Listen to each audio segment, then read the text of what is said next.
Situacija je sljedeća. Ovi konektori ovdje što su bili, što provode struju od kablova dole, nisu dobro provodili struju, ali gubio se kontakt. Pumpa mu nekad radila, nekad nije. Sad, pošto je ove druge jako teško nabaviti, jako skupo, a sad niti imam vremena, niti išta za to, odlučio sam na to sam riješiti. Znači, probušio sam te konektori što su bili, totalno ih izvadio i sada ću sprovući šarafe i svaki kabel zakačiti na jedan šaraf. Ovo ću samo izolirati pužirom da nema kontakta sa poklopcem, pošto je metal, i onda ću tako to trajno riješiti problem. A i to je nekako najbolja solucija što sam imao. Druga opcija je bila da samo probam provući kablove kroz i zatvoriti silikonom ili nečim, ali računa, ne znam, gorivo je ono, ne znam koliko će to održati, ono se čini kao bolje privremeno trajno rješenje. Tako, idemo dalje. Sada, pošto nisam nigdje mogao naći plastične šajbe, odlučio sam ovako privremeno napraviti. Mislim, by the way, sve ću ja ovo očistiti kad dođem u Zagreb. Zaštititi, to fino napraviti da bude uredno, samo tek kad dođem u Zagreb, ovo trenutno ne mogu jer nemam baš sav alat ovdje, ni pristup alatu. Samo ovo treba probušiti. Samo.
Situacija je sljedeća. Znači, promijenio sam ulje goriva. Uglavnom, promijenio sam ulje filtera. Mislim šta pričam. Promijenio sam filter ulja, prijeva od goriva iz rezervoara i pumpe. Očistio sam rezervoar, promijenio ulje, stavio novu pumpu goriva. Zavario sam auspuh, to je katalizator koji je falio. Uglavnom, auto je radio, osim što trokira. On ima svoj taj ECU ili kompjuter koji ima taj self-diagnose, self-checking sistem. Znači, odradio sam čitav dijagnozu, budem pokazao u jednom videu naknadno, točnu proceduru kako se to radi za ovaj model. I nije izbacilo nikakvu grešku, odnosno izbacilo je 55, odnosno 5 zelenih i 5 crvenih bljeskova. To znači da nije našao niti jednu grešku. Što znači da jedino gdje bi mogao biti problem sa tim trakiranjem je ovdje u timingu.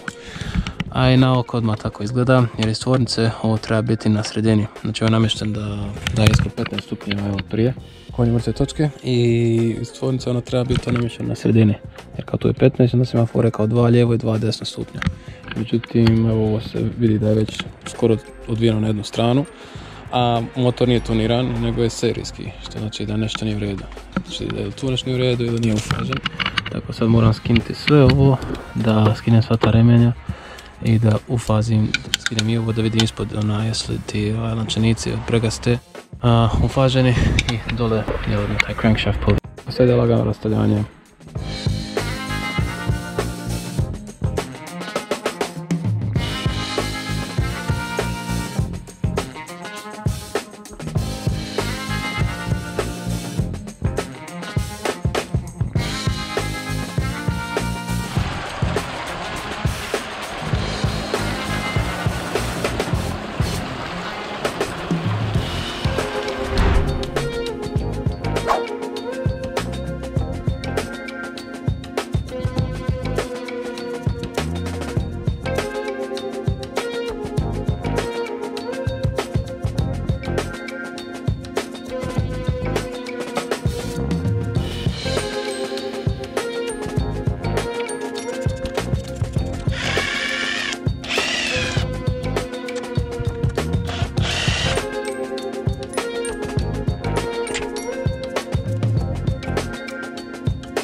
Oh my god, tako mi treba. O bože, tragedije.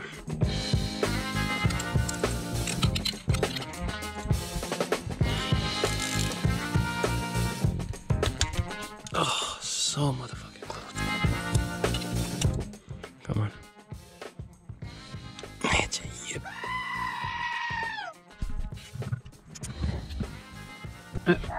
Sada, par šarafa, te simbusa su provrtili iznutra, tako sad sam kupio ovaj alat za skidanje, za izvlačenje šarafa, pa ćemo vidjeti jel to išta funkcionira. Držite fige. Ok, možda mi treba već.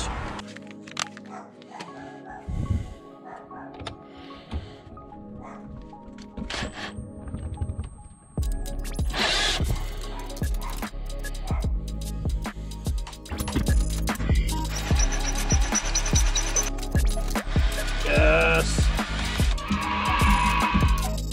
One down, 2 more to go.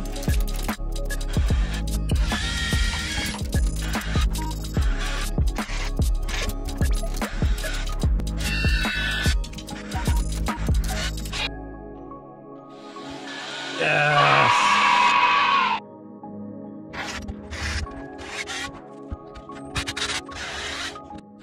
I ovog zadnjeg nismo uspjeli izvaditi, još je unutra, nisam nikako mogao, tako da samo sam bušio kroz glavu i probat ću eventually njega izvadi vani.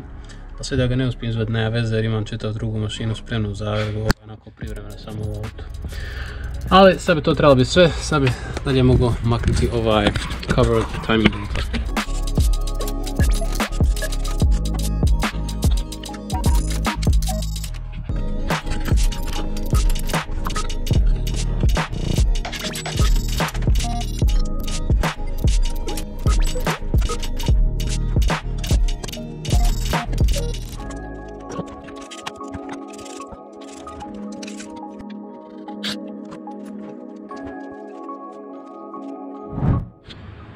situacija je trenutno takva, znači uspio sam dići poklopac. Jej, sad mogu izvući zadnji šaraf! Fuck yeah! Ovo nešto mi pukao. Uglavnom, znači sad kad sam došao do tu, sad treba izvući sve svječice da mi je lakše okrenuti motor i onda treba staviti prvi cilindar u gornju mrtvu točku. I kad prvi cilindar bude u gornjoj mrtvoj točci, onda treba vidjeti gdje dođu ovi lančanici za fazu i također isto ovdje dole. I ako se nije kako treba, nadam se da nije, jer to bi onda bio razlog što trokira, onda to fino dignit, znači odbiti ovaj natezač, makniti ovo, namjestiti sve da bude u fazi kako treba i onda staviti. Tako, sad idemo dizati i svječice.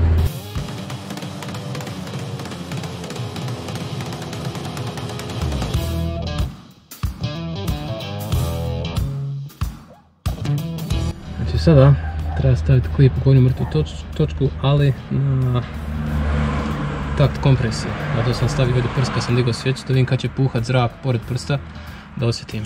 To je sada kompresijski takt. Evo, rekao da je to otprilike. I ne želim se ureći, ali rekao bi da je to. Uglavnom klip prvog cilindra je u gornjoj mrtvoj točci. I evo kao što možemo vidjeti. Znači, da je tu. A ovo nije. Znači, dva zuba otprilike je izvan faze. Znači evo ga, tu je taj mark, treba biti ovdje dole. Znači za dva zuba je izvan faze. Sad još samo trebam rastaviti dole ovaj crankshaft pulley, ne znam kako se kaže na naš. I da vidim dole, isto treba se jedna točka podudarat. Idemo dalje. Sad ćemo vidjeti koliko će ovo zazati.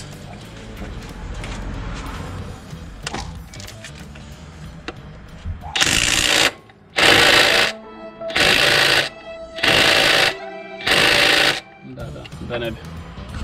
Sad, pošto ja nemam alat za blokiranje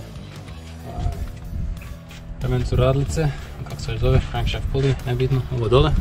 Stavio sam ga na šaraf i stavio sam da se zablokira dole od tu dasku. Sada što ću raditi je upaliti motor i pustiti da verglanje zapravo otpusti taj šaraf.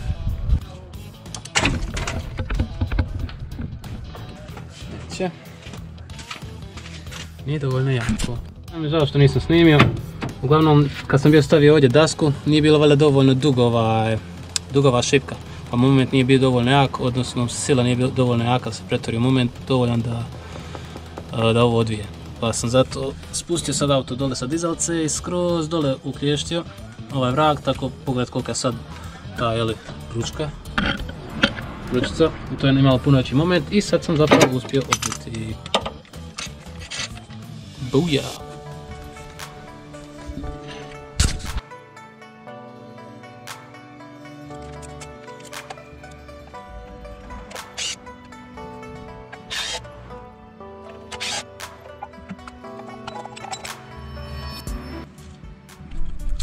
Super, znači kao što se vidi tu je u fazi, odnosno to znači da je ovo je oznaka ovdje da je klip u gornjoj mrtvoj točci na prvom cilindru.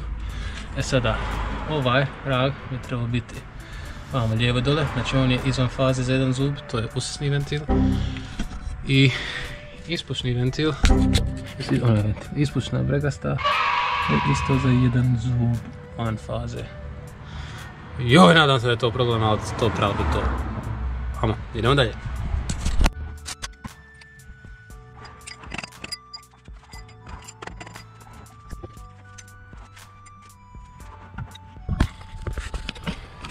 I sada da vidimo.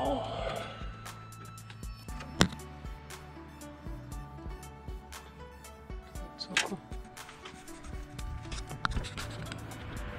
Coko.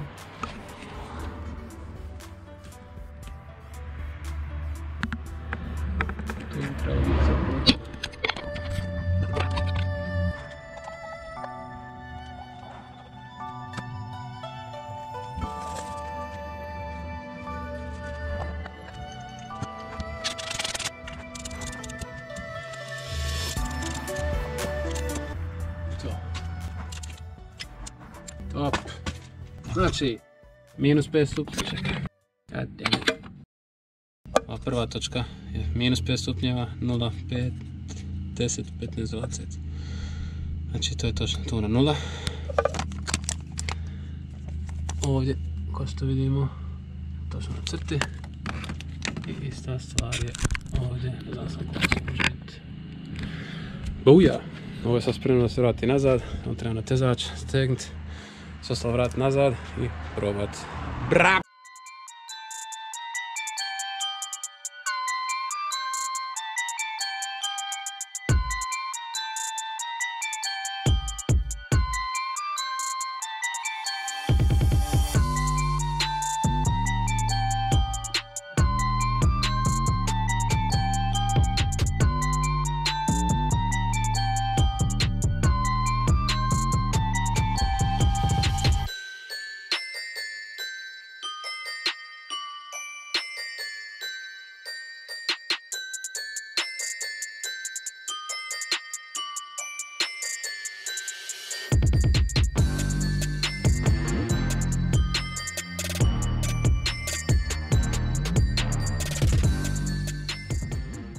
Uglavnom, trebao sam prvo ovo skin dok ovo stavim, tako sad sam ovo malo oslobodio i pomakao da mogu ovo staviti nazad.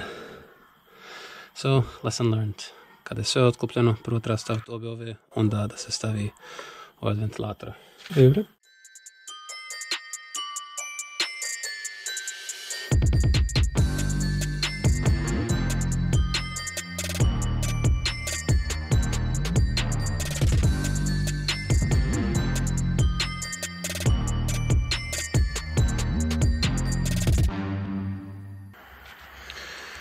Ok ljudi, mislim da je trenutak istine.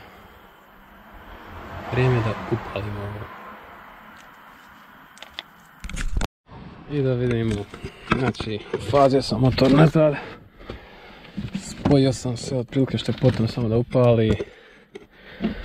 Trenutak istine ljudi. Držite motherfucking fige.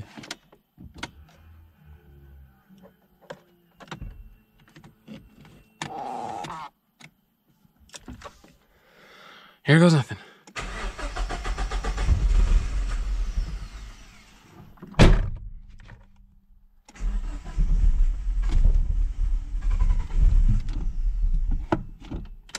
Hello?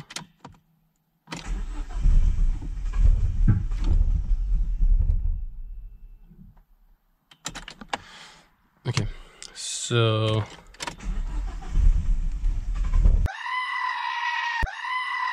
ok, totalno sam bio zaboravio spojiti zrak. A ovo to radi na ovako, evo. So, idemo. Here goes nothing, take 2.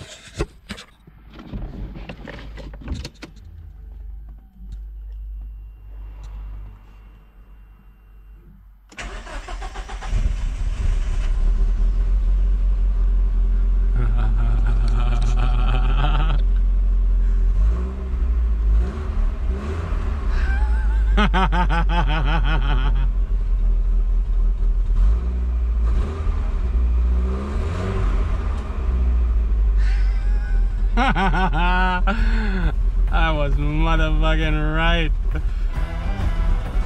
Treba možda samo mrvicu namjestiti kaz da to bude to, ali to je to. Bolesno.